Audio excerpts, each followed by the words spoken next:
All right, guys, today is August 19th. We're back here with another workshop. This is actually one that I had to push back from, I think, like several months ago, maybe around February or January. And I ended up moving it back to today. And it is talking about creating your own album art, album covers, single covers, anything for a digital release. Or physical release as well. This is something I've done since 2020. Before 2020, when I was working primarily just with my artist J Trey, what we would do is, kind of contract work for hire with someone else. We had a guy, the guy that made the Proven Knowledge logo, our buddy Dan, who I haven't talked to in a while, but he was the person that did a lot of our artwork from 2017 up until 2020. And then around that time is when I started to use Canva more often for my social media content. So basically, what I did was kind of learn how to, format, create album art on my own. And from there, I've pretty much, kind of evolved my process and done a lot of my own album art. So pretty much everything you see that's released from me, at least my solo stuff, not like the collabs with certain record labels or even certain other artists. But a lot of the stuff that just has my name on it, all that stuff is art that I've created and mostly just using Canva, which we're going to talk about here in a bit. We've talked about it in the past, but we'll talk about ways to utilize that for album art specifically.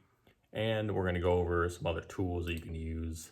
But the article I want to go over today is from Lander, and it kind of gives almost like a step-by-step beginning to end process of how to put album art together, how to generate ideas, how to get it from the starting line to the finish line, and overall get something that you feel really good about, which I think is the most important thing, because it can kind of be daunting. I remember when I started doing it, my design skills weren't that great. My design skills still aren't the best, but I think you can get to a point where you don't have to feel like you're a professional graphic designer to create your own album art. And album art can be very simplistic too.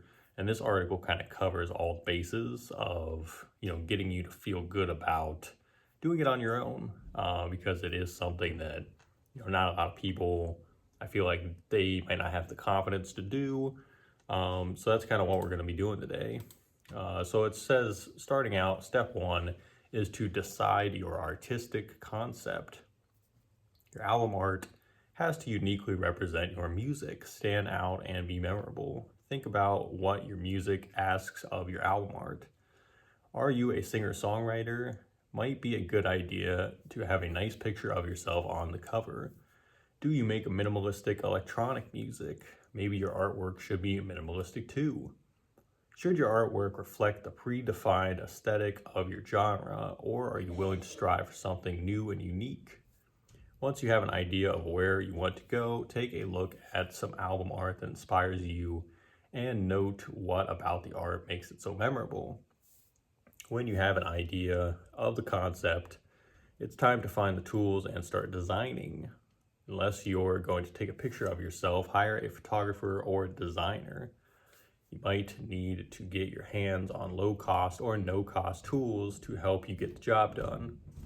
And next up, we'll talk about the tools, but I think that's good too. We talked about vision boards in the past, the importance of putting together a lot of ideas and then kind of narrowing it down or combining these ideas into a very unique thing that you alone can create. And like they said, what's more simple than just taking a photo of yourself? I'm not the type of person that likes to put myself on album covers. None of my album covers or single covers or anything have pictures of me on them. I don't know, that's just something that I don't really desire to do.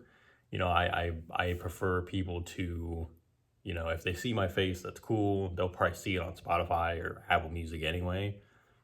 I just want them to kind of listen to the music and not really care too much about the artwork per se. Even though the artwork has meaning, I'm not putting myself on the album cover, but a lot of people they love being kind of at the forefront and, taking pictures of themselves. There's people that are on all their album covers or all their single covers. So, whatever you decide, but it's basically just telling you it doesn't have to be anything super mind blowing. It doesn't have to be anything that's like super complex. So number 2 says work with free design tools and royalty-free images. The first step is finding royalty-free images to work with. Just like audio samples, your album artwork has to be copyright clear to use. It says hot tip, if creating album art on your own is not your thing, consider connecting with dozens of freelancers, and they give you a plug to Landers Network. But you can do this pretty much anywhere. Fiverr, you can hire people. Upwork is a big one that I've used and that I'm actually with, for work. So that's a big one. Many free image resources provide royalty-free photos that you can use, download, remix, chop up, and edit, and make your own album art. Here's 8 royalty-free image sources. Canva is the first one, which again we've talked about before. Canva goes way beyond a simple stock photo resource, but it's that too. It's also a full-featured editing suite to edit your images, add text, change fonts, and basically do all the stuff you need to do before you release, which is what, like I said, that's what I've used for 5 years. You can create any kind of design incredibly easily, including album covers. Canva features a built-in art creator, but you'll need to sign in to create album art in minimum 3000 by 3000 pixel size required for Lander distribution. That is different for every distribution company though. DistroKid, for example, I think they only require 1400 by 1400, or it might be 1600 by 1600, something like that. Sounds like Lander requires a little bit higher. The good news about Canva though is, I found this out last year, you can upscale your images to get a higher pixel count and a higher resolution, which is super helpful. It actually helped me to be able to render my album Unknown Advantage in a higher pixel count, so I was able to do the physical release for the vinyl. So we were able to go in there, make the resolution much higher, much greater, so that way, the actual LP itself looks good and looks clear and it looks perfect. It looks exactly how I wanted it to look. Canva allows you to do that, which is super cool. The second one is called Unsplash, which I've never heard of. Unsplash is over 550,000 free high-resolution images that can be used however you want. That includes album art for your next release. Type in keyword, browse the results, find something you like, and edit it for your album. So I'm just going to read off the rest. I'm not going to read every description of these because they're all pretty similar. There's free images, pixels, burst, free photos, stock snap, sphere, and then obviously, other ones like, what's the big one everybody uses? Shutterstock. Shutterstock is a big one.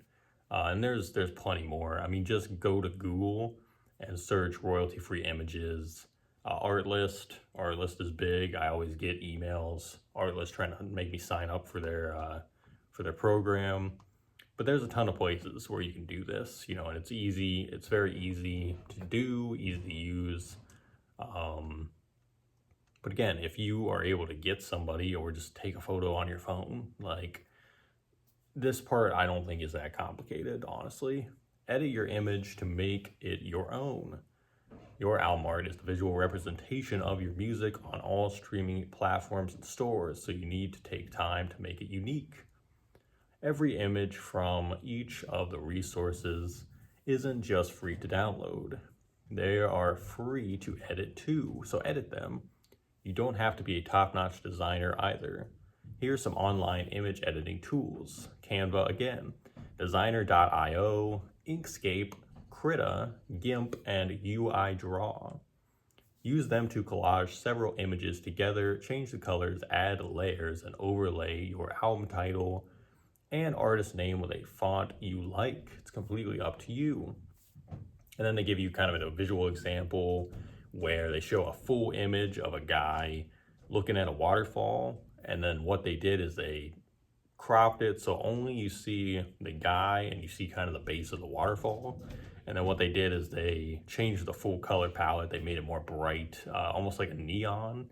Like the guy has he has a raincoat on with a hood up, and it looks like they changed it from like normal yellow to almost a green, like a neon green.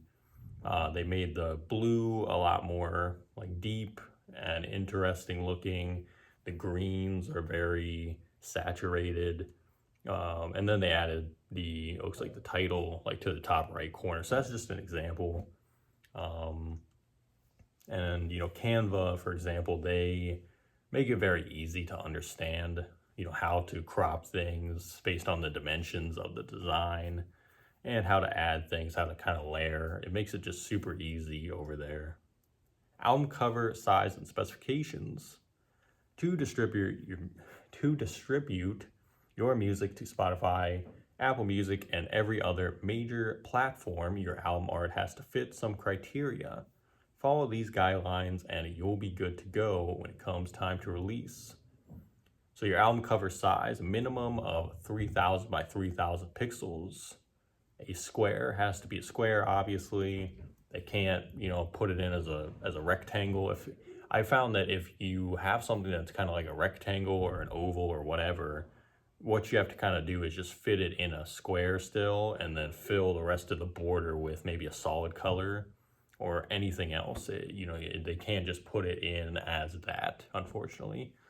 Minimum of 72 DPI, and it has to be a JPEG or PNG. PNG is obviously recommended because it is higher resolution. And a lot of distributors don't even accept JPEGs. So just keep that in mind. Album cover specs, no blurriness or pixelation, no URLs, hashtags or handles, no pornographic images, which I've seen album art that has some interesting things, so I don't know about that one. No references to brands. DistroKid, I know for sure they are very strict about no advertisements.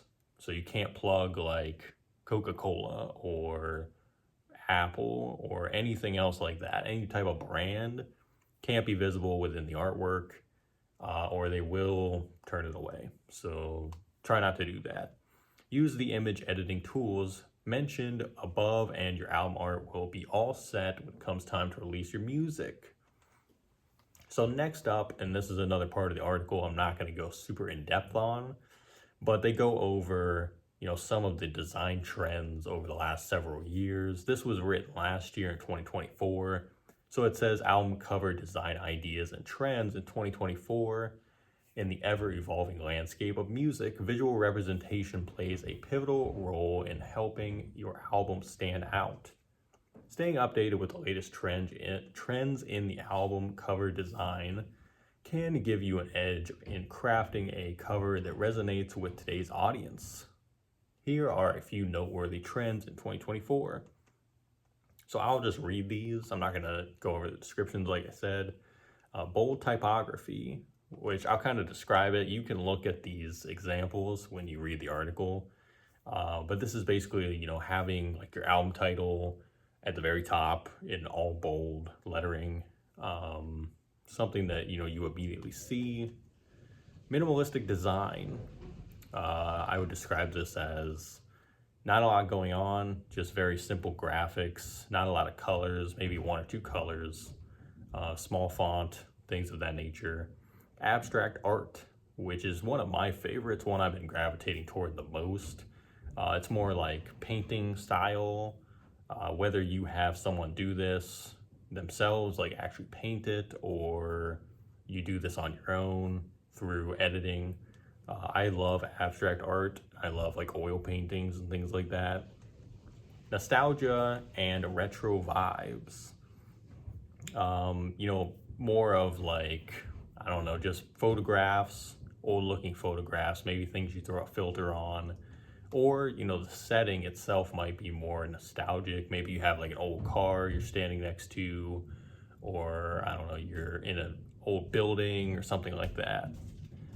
Digital and glitch art, which they also reference AI for this, because AI, not so much now, but a couple years ago, AI was putting out a lot of like disfigured faces and disfigured things. And it kind of depends on, what kind of AI program you're using. But, that's an example. But you can also do intentional glitching and things like that through editing. So it's not necessarily just AI. Mixed media, which they have as an example, mixing real life with animation or cartoons or whatever. So like you would be in an animated setting. Your real life person would somehow be in an animated setting. That's like an example. And then monochromatic color schemes, which, you've probably seen a lot of on places like Pinterest, Tumblr, a lot of that style of art. It's just very light, lots of filter usage, lots of different contrasting colors. But like I said, look at the examples when you read the article and you'll see what I mean. And they give more of an in-depth description on each one as well. The finishing touch, your album art matters. These tools and tips will give you everything you need to make something meaningful and appealing in no time flat. So take the time to do your album art right and release your music knowing that it sounds and looks its best. So that is that article. Like I said, there's more to it. I didn't want to go through every single thing, but that is the majority of it right there. The other article that I'm going to leave you guys in the description of the video is by Splice, and that has a lot more to it. It's called How to Make an Album Cover for Your Music, a DIY Guide, and that gives a lot more information on different ways that you can do this. But overall, I just wanted to kind of put this together today to let you guys know, like, it is one of those things that is kind of annoying because you're always thinking like, what am I going to pair with this track? Like sometimes I don't even have an idea of what I'm going to pair, but I think it's a mix of everything, doing the mood boards, collecting inspiration from elsewhere, and really just kind of sitting with the music to say, what do I picture in my mind? Like, what could this be? And it's really not something that you have to kind of pull your hair out about, just keep it simple, and just utilize some of these free tools, because I think we overcomplicate everything. And it's just like social media content, like how much do we overcomplicate having to come up with new ideas for that stuff? But it is very simple at the end of the day if you just kind of, if you simplify your tools and you simplify your process, the whole experience becomes a lot more simple in general. It's pretty much what I'm saying. So definitely check out those articles. Glad I was able to cover this one.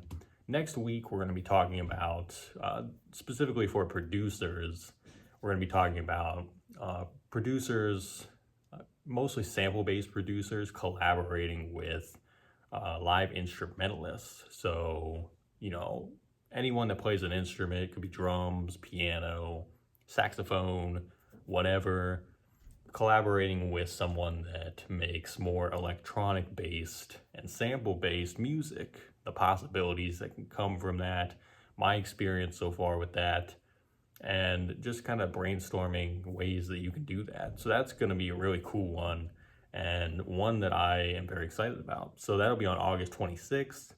But until then, as always, stay safe, stay positive, guys, and we'll see you next week. But until then, take care, guys.